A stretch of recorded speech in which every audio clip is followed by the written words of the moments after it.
بالله من الشيطان الرجيم. بسم الله الرحمن الرحيم.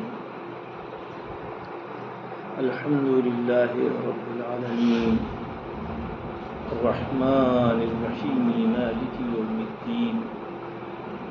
إياك نعبد وإياك نستعين. اهدنا الصراط المستقيم صراط الذين أنعمت عليهم غير المغضوب عليهم ولا الضالين. صدق الله العلي العظيم. مالک کا لاکھ لاکھ شکر ہے کہ اس نے ہمیں قرآن و اہل بیت سے وابستہ کیا ہے. آج یہ قرآن مجید کا 8واں درس سورہ حمد کے سلسلے سے جاری ہے. کل ہم نے ذکر کیا تھا کہ اللہ کی حمد انسان جو کرتا ہے اس سے اس کے رزق میں وسعت پیدا ہوتی ہے. اس کو رزق اللہ بے حساب عطا کرتا ہے. اور آج یہ عرض کرنا چاہتا ہوں کہ حمد کرنے سے یعنی اللہ کی تعریف کرنے سے انسان جانور کے حدوں سے بچ جاتا ہے، جانور کی منزلت سے نکل جاتا ہے اور انسانی حدود میں رہتا ہے. اگر انسان حمد نہیں کرتا ہے، تعریف نہیں کرتا ہے اس ذات کی کہ جس نے ساری کائنات کو پیدا کیا ہے، تو وہ انسانیت کی حدود میں نہیں ہے. دوسرا مرحلہ حمد کا یہ ہے کہ انسان اگر حمد کرتا ہے، تعریف کرتا ہے، اللہ کی ستائش کرتا ہے، ہر کام میں یہ سوچ کر کہ ہم کچھ نہیں تھے، پالنے والے تو نے ہمیں سب کچھ بنایا، ساری چیزیں ہمیں عطا کی. یقیناً سونے کو سونا بننے کے لیے مجبوری ہے کہ وہ سونا بنے. چاندی اگر چاندی ہے تو مجبوری تھی کہ وہ چاندی بنے. ہم انسان کی شکل میں ہیں تو انسان بننا ہماری مجبوری تھی کہ اللہ ہمیں انسان بنا رہا ہے. لیکن اللہ اپنے فعل میں مجبور نہیں ہے، وہ ہر کام کو با اختیار کرتا ہے. ایسا نہیں ہے کہ وہ اپنے محاسن اور اپنی خوبیوں میں کسی چیز کا محتاج و مجبور ہو. ساری تعریف خدا کے لیے، ساری حمد اس لیے ہے کہ پالنے والے تو نے ہمیں جو کچھ ہم نہیں تھے وہ تو نے عطا کیا. اس کائنات کے ذرے ذرے کو تو نے پیدا کیا اور پیدا کرنے کے ساتھ سب کی مستقل ہدایت کرتا رہتا ہے. جیسے شہد کی مکھی کو پیدا کیا مگر مستقل اس کی ہدایت یہ جاری ہے کہ وہ کیسے شہد بنائے گی، وہ کیسے شہد کا چھتا بنائے گی، وہ کس طرح سے شہد کے رس کو چوس کر لے آئے گی. یہ ساری اس کی ہدایت اللہ کی طرف سے مسلسل جاری ہے. دریاؤں کی روانی میں اس کی روانی یہ اعلان کرتی ہے کہ ہاں اللہ کی ہدایت خلق کرنے کے بعد مسلسل جاری ہے. یقین مانے دنیا میں کوئی بھی کوئی چیز بناتا ہے تو ہو سکتا ہے کہ بنانے کی حد تک محدود رہ جائے، اس کے بعد اس کی دیکھ ریکھ نہ کر سکے. یا کوئی ایسا ہے جو صرف دیکھ ریکھ سے کر سکتا ہے، بنا نہیں سکتا. لیکن خالق وہ ہے جس نے ساری دنیا کو بنایا بھی ہے اور بحیثیت رب کے وہ پالنے والا ہے اور ہمہ وقت پال رہا ہے، ہر وقت پال رہا ہے. پھولوں کا کھلنا، پھلوں کا اور درختوں کا بڑھنا، اور اس کے بعد پھولوں کا نکلنا، اور اس کے بعد اس میں پھلوں کا آنا، پھولوں میں خوشبو پیدا کرنا، کلیوں کی منزلوں سے گزرنا، یہ ساری اس خدا کی مسلسل تربیت ہے، مسلسل ہدایت ہے جس کی بنا پر آج دنیا چل رہی ہے.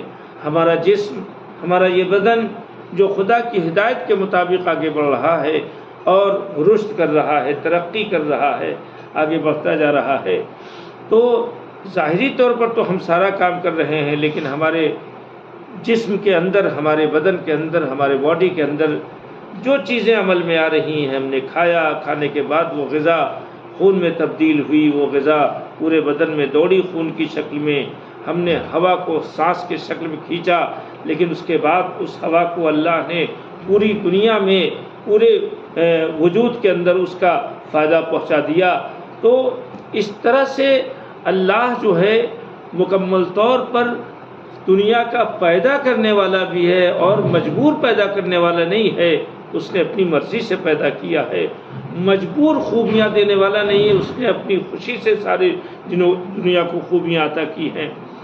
تو ظاہر ہے کہ جب ساری دنیا کو پیدا کیا اور پیدا کرنے کے بعد ماں بھی تھوڑی دیر کے لیے بچے کو پیدا تو کرتی ہے اور پالتی ہے اور اس سے وابستہ رہتی ہے، لیکن تھوڑی دیر کے لیے کبھی کام رہا ہٹ جائے گی، یعنی بچے سے دور ہو سکتی ہے، مگر خدا وہ ذات ہے کہ جس چیز کو پیدا کیا اس کی مسلسل ہدایت اور نگرانی اور رہنمائی میں پروردگار عالم رہتا ہے۔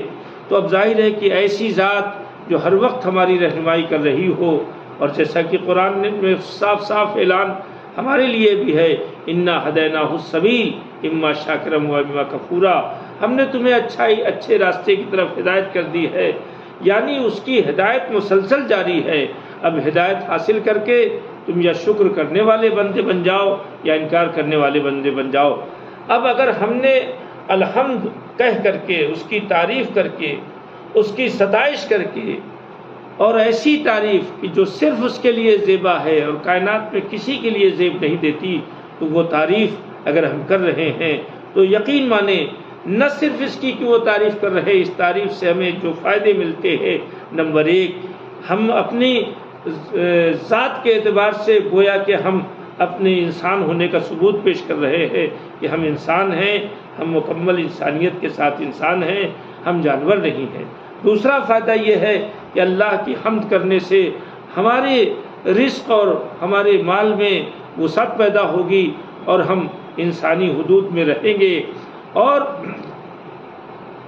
اللہ کی رحمت میں اضافہ ہوگا، اللہ کے عطا کردہ سامان میں اضافہ ہوتا رہے گا۔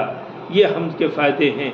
اور تیسرا مرحلہ حمد کا وہ یہ ہے کہ انسان اگر حمد کرتا ہے تو وہ برزخ کی منزلوں سے محفوظ رہتا ہے، برزخ کے حالات سے محفوظ رہتا ہے۔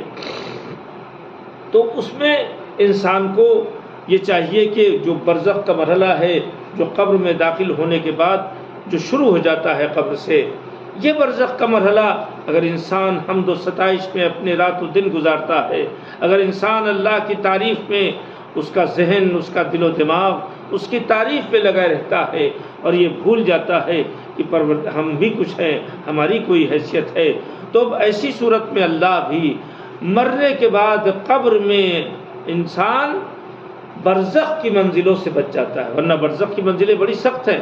برزخ کی منزل کا مطلب یہ ہے کہ انسان جتنی دنوں تک، یہ خاص توجہ سے سنیں ہمارے سامعین، جتنے دنوں تک اس کے دل میں دنیا کی محبت اور دنیا سے رغبت رہی ہے، اور جس حد تک رہی ہے، اولاد سے محبت، مال سے محبت، منال سے محبت، عہدے سے محبت، منصب سے محبت، مکان سے محبت، ازواج سے محبت، بیٹوں اور دوسری چیزوں سے محبت، دھن و دولت اور سونے اور چاندی سے محبت، یہ محبت اگر اس کی آخر عمر تک برقرار رہتی ہے تو اسے برزخ کی سخت منزلوں سے دوچار اس وقت تک ہوتے رہنا ہے جب تک کہ اتنا پیریڈ نکل نہ جائے یا اتنی مدت گزر نہ جائے جن مدت میں اس نے دنیا سے اپنے کو وابستہ رکھا ہے۔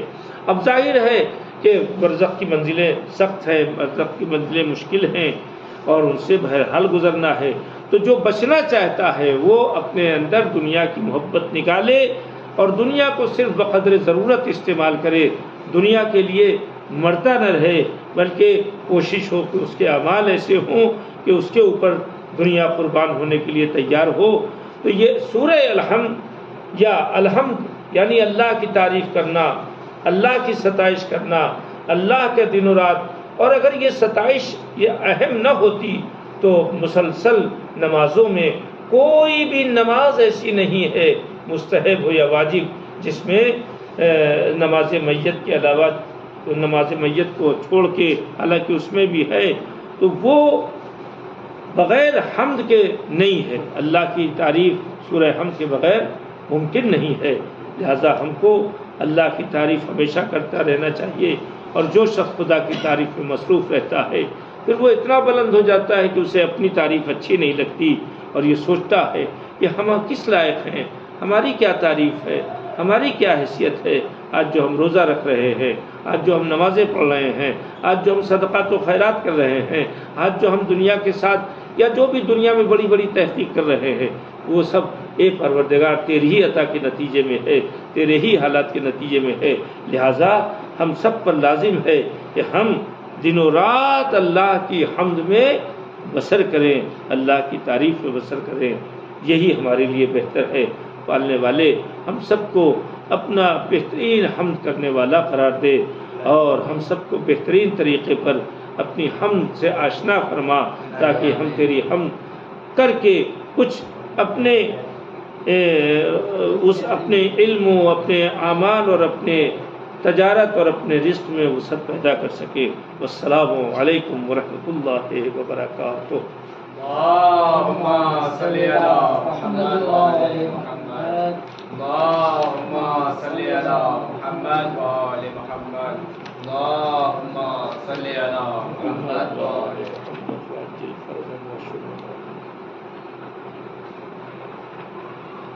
درس نہج البلاغہ آپ کے سامنے شروع ہونے جا رہا ہے، جس میں مولا کی وصیت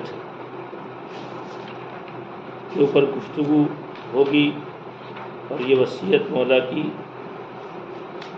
31ویں نمبر کی وصیت ہے، جو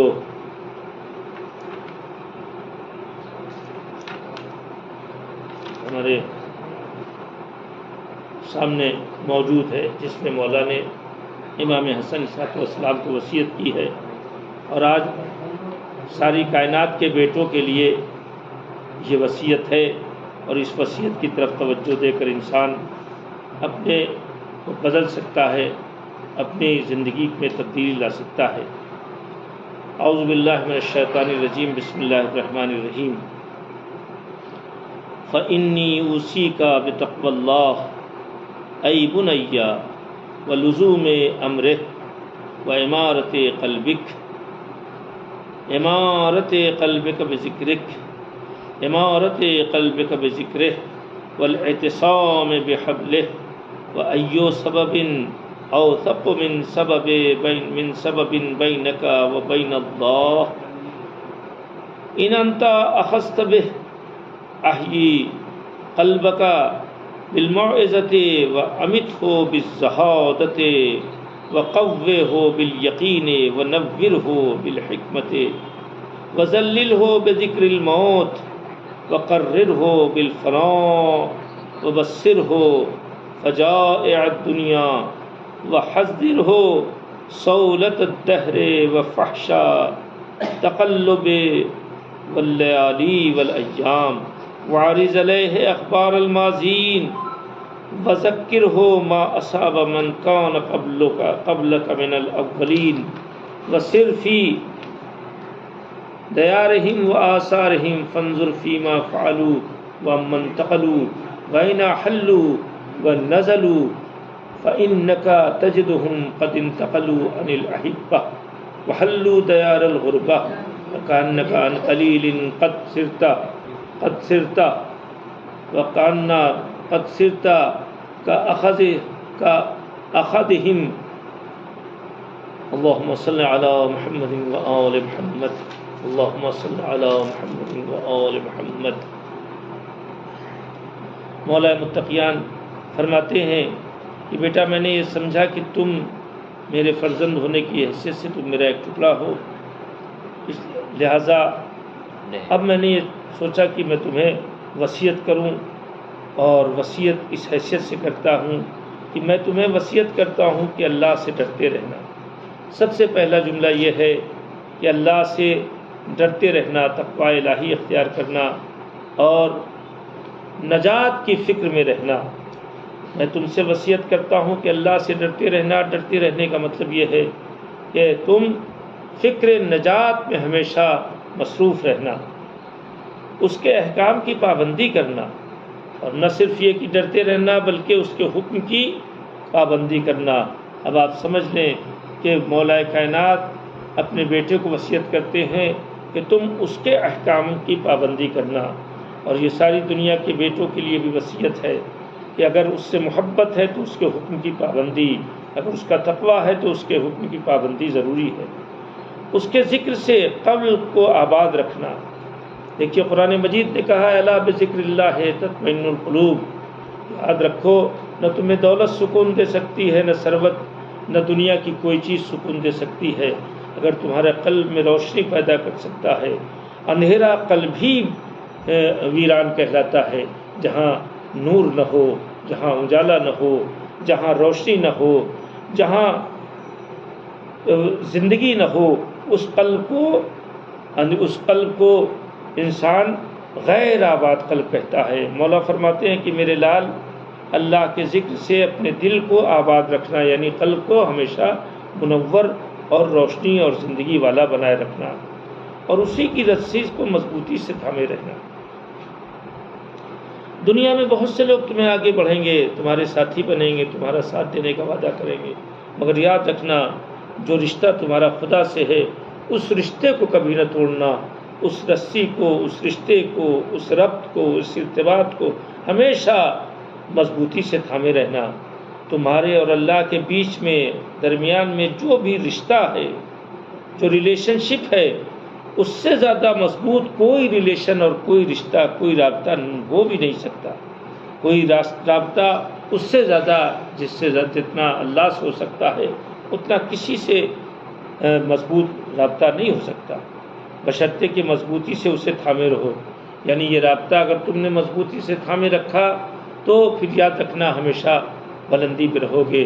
اگر تم اس کی مثال یوں سمجھو، اگر کوئی شخص اپنے بالوں پر کے ذریعے سے تمہیں بلندی پہ لے جا رہا ہے اور اس بلندی سے تم رابطہ رکھو گے، پلین میں بیٹھے ہو تم اڑ رہے ہو اور یہ چاہتے ہو کہ تم اڑتے چلے جاؤ، تو ضروری ہے کہ اس پلین میں بیٹھے رہو اور اس کی ہدایت کے مطابق، اس پلین کے چلنے کی ہدایت کے مطابق اس کے اندر رہو، اور اگر تم نے اس کے خلاف ورزی کی، پلین سے نکلنا چاہا، تو تمہارا انجام ختم ہوگا، برا ہوگا۔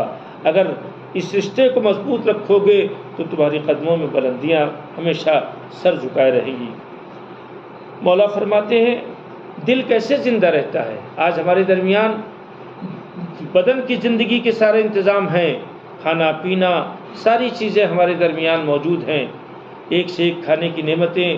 رمضان کے افطار آپ دیکھیں، رمضان میں خصوصی طور پر انسان اہتمام کرتا ہے، یقیناً اگر یہ اہتمام دوسروں کے لیے ہو رہا ہے تو واقعی قابل صد افتخار ہے، مگر ظاہر ہے یہ وہ مولا وصیت کر رہے ہیں جنہوں نے دوسروں کے لیے تو بہترین کھانے کا اہتمام رکھا، لیکن اپنے لیے غذاؤں میں ہمیشہ صرف ایک ہی غذا لیتے رہے، یا شیر استعمال کرتے رہے، دودھ، اور یا روٹی استعمال کرتے رہے، اور روٹی بھی کیسی جیسی کہ آپ دنوں رات مجلسوں میں سنا کرتے ہیں۔ تو وہ علی جو دنیا کی نعمتوں کو اپنے لیے زندگی کا ذریعہ نہیں سمجھتا، وہ علی کہتا ہے، اپنے بیٹوں سے وصیت کرتا ہے، وہ مولا فرماتے ہیں کس چیز سے دل کو زندگی ملے گی، کیسے دل ہمارا زندہ رہتا ہے؟ جسم کی زندگی کی فکر چھوڑ کے ذرا دل کی زندگی کی طرف آئیں۔ جتنا دل ہمارا مضبوط ہو جاتا ہے گا، دل زندہ رہے گا، اتنا ہی زیادہ ہماری دنیا اور آخرت منور رہے گی۔ آج اگر ظاہری طور پر بھی دیکھیں تو دلوں کی مردنی پہلے آ جاتی ہے، اور انسان ہارٹ اٹیک کے مرنے والوں کا مرحلہ آپ دیکھتے رہیں کہ کس قدر لوگ ہارٹ اٹیک سے مرتے ہیں۔ اس کا مطلب یعنی کہ دل مر گیا، دل بے جان ہو گیا تو اب پورا بدن بے جان ہو گیا، موت کے آغوش میں چلا گیا۔ مولا سے آج یہ نسخہ لکھ لیجئے، یہ خاص نسخہ ہے، یہ خاص یعنی یہ دوا ہے دل کے زندہ رکھنے کی، جو ہمارے بیچ اب نہیں ہو رہی ہے۔ ہمیں چاہیے کہ اس کی طرف توجہ دیں۔ ہم وہ کیا ہے؟ مولا فرماتے ہیں واعظ اور پن سے دل کو زندہ رکھنا، یعنی نصیحت کے ذریعے سے، واعظ کے ذریعے سے اپنے دل کو زندہ رکھنا۔ اب ظاہر ہے ہمارا معاشرہ یہ ہے کہ اگر کوئی کسی کو اچھی بات سمجھاتا ہے تو وہ یہ سوچنے لگتا ہے یہ جو سمجھا رہا ہے یہ خود بھی گنہگار ہے۔ لیکن ظاہر ہے اگر یہ سلسلہ قائم رہا کہ ہر ایک دوسرے کو گنہگار سمجھتا رہے گا اور پھر مرحلہ یہاں تک پہنچ جائے گا کس سے وہ واعظ حاصل کرے گا، کس سے وہ نصیحت حاصل کرے گا۔ ہم نے روایتوں میں دیکھا ہے کہ مولا نے اپنے صحابیوں سے کہا اذنی، مجھے نصیحت کرو، مجھے واعظ کرو۔ اب آپ سوچیں کہ مولا کو نصیحت کی کیا ضرورت ہے، واعظ کی کیا ضرورت ہے، مگر اپنے سے کمتر صحابیوں سے کہا مجھے نصیحت کرو۔ لہٰذا ہم یہ خیال دل سے نکال دیں کہ اگر کوئی نصیحت کرتا ہے، کوئی بڑا، کوئی بزرگ، کوئی ہمارے حوصلہ دینے والا، کوئی ہمارا چاہنے والا، ہمارا بہی خواہ، ہم سے محبت کرنے والا اگر نصیحت کرتا ہے تو اس کے پیکر میں نہ دیکھیں، اس کے جسم میں برائیاں نہ تلاش کریں، اس کے کریکٹر کو نہ دیکھیں، بلکہ نصیحت حاصل کر کے اپنے اس دل کو زندہ کریں جو بغیر نصیحت کے مردہ ہوتا جا رہا ہے۔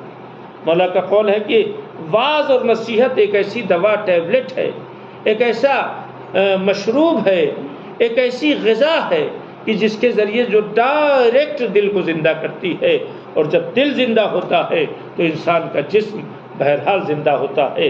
تو مولا اپنے بیٹے سے فرماتے ہیں واعظ و نصیحت سے دل کو زندہ رکھنا اور زہد سے اس کی خواہشوں کو مردہ رکھنا۔ زہد میں بتا چکا ہوں کہ حرام چیزوں سے بچنے کا نام زہد ہے۔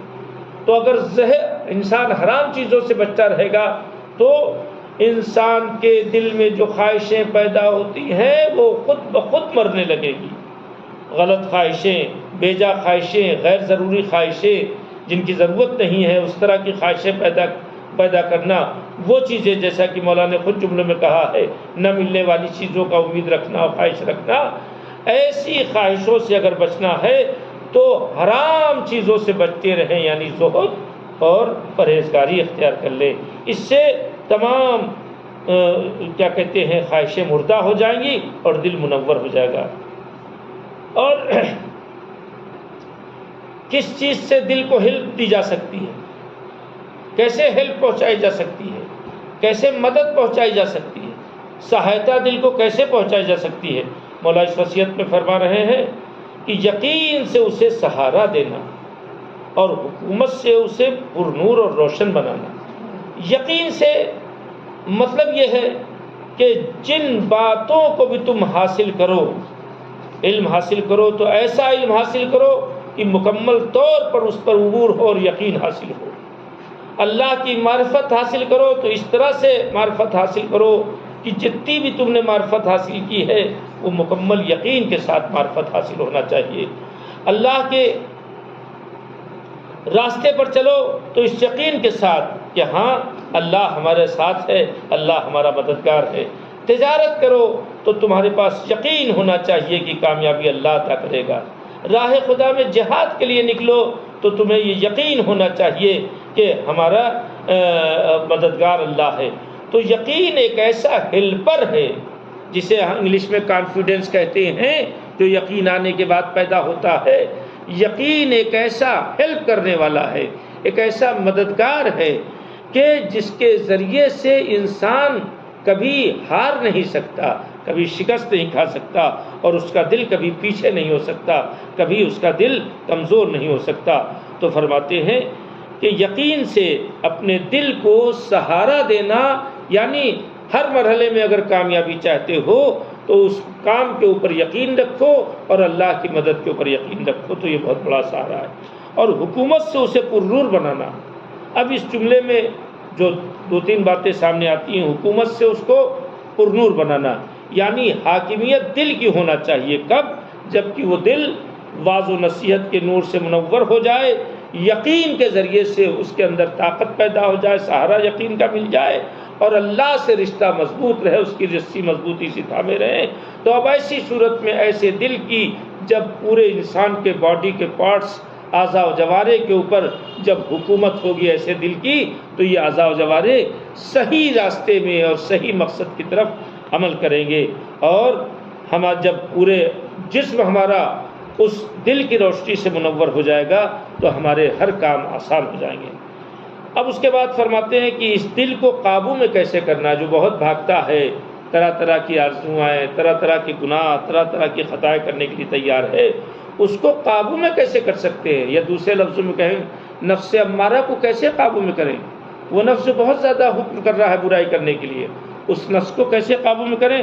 تو فرماتے ہیں موت کی یاد ہمیشہ رکھو گے تو یہ نفس، یہ دل قابو میں رہے گا۔ فنا کے اقرار پر اسے ٹھہرانا اور یہ بتا دینا کہ ساری دنیا فنا ہو جانے والی ہے، ہم سب ایک دن مٹ جانے والے ہیں، اور اسی بات کے اوپر اسے یعنی اسے اٹل رکھنا، اسے اقرار کرنے پر اسے ٹھہرائے رکھنا، یعنی اس سے ہٹنے نہ پائے، ہمیشہ اس کے ذہن میں رہے کہ ہم فنا ہو جانے والے ہیں اور یہ دنیا فانی ہے۔ دنیا کے ہاتھ سے اس کے سامنے لانا اور گردش روزگار سے اسے ڈرانا۔ دنیا کے جو حادثے اور سامنے آتے رہتے ہیں کہ فلاں اس طرح سے لالچ میں دوڑ رہے تھے مر گئے، فلاں اس طرح سے اپنے کو پرواز کر رہے تھے فوراً ختم ہو گئے، فلاں مغرور تھا تو وہ اس طرح سے ختم ہوا، فلاں دوسروں کے اوپر ظلم کرتا تھا، یہ سارے روزگار سے گردش روزگار یعنی جو دنیا میں حالات و واقعات گزرے ہیں، حادثات گزرے ہیں، ان سے اس دل کو ڈرانا کہ کہیں ایسا نہ ہو کہ تمہارا بھی مرحلہ اس میں الجھ جائے۔ گزرے ہوئے کوئی واقعات اس کے سامنے رکھنا، تمہارے پہلے والے لوگوں پر جو بیتی اسے یاد دلانا، ان کے گھروں اور کھنڈروں میں چلنا پھرنا، یعنی کبھی کبھی پرانے کھنڈروں میں جاؤ اور جا کے آنکھ کھول کے دیکھو کہ اسے کس نے بنایا تھا، کہاں سے آیا تھا، کیسے آیا تھا، کس طرح سے ہے، اور وہ لوگ بنانے والے آج کہاں چلے گئے۔ تو دیکھنا کہ انہوں نے کیا کچھ کیا ہے، جو بنا کے چلے گئے کیا کچھ کیا تھا، کہاں سے کوچ کیا اور کہاں اترے، اللہ کی طرف سے آئے تھے، یہاں سب کچھ بنانے میں لگے رہے، پھر اس کے بعد سب چھوڑ کے چلے گئے، آج ان کے آثار بھی مٹ گئے، آج ان کے کچھ کھنڈر ہیں جو بیان کر رہے ہیں کہ ہاں ہم باقی رہنے والے نہیں ہیں۔ دیکھو وہ انہوں نے کہاں کوچ کیا اور کہاں اترے اور کہاں ٹھہرے۔ تو یہ دیکھو گے کہ صاف تمہیں یہ دکھائی دے گا کہ وہ دوستوں سے موڑ کر چل دیے اور پردیس کے گھر میں جا کے پہنچ گئے، اور وہ وقت دور نہیں کہ تمہارا بھی شمار انہی میں ہونے لگے۔ السلام علیکم ورحمۃ اللہ وبرکاتہ۔